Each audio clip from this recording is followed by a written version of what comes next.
Bonjour à tous, bienvenue sur France 24 dans À la Une. Si vous nous rejoignez, on fait un point sur l'actualité et on commence avec les titres de cette édition.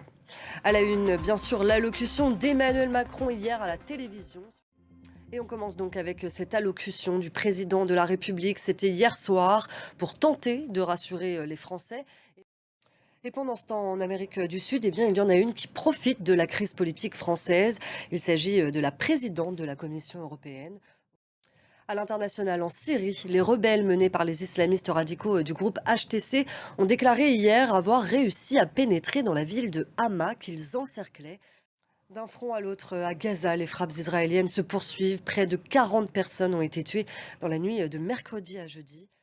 À l'international, toujours, on en vient à cette crise majeure en Corée du Sud. Les appels à démissionner se multiplient contre le président conservateur.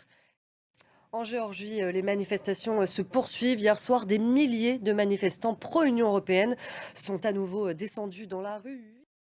Retour en France avec cet événement exceptionnel à ne pas manquer, celui de la réouverture historique de la cathédrale Notre-Dame de Paris. Demain, ce sera bien sûr à suivre en direct sur notre antenne sur France 24. 5 ans de travaux de rénovation hors normes pour lui rendre toute sa splendeur. Le coup d'envoi de cette cérémonie sera donné à 19 heures, donc demain sur le parvis.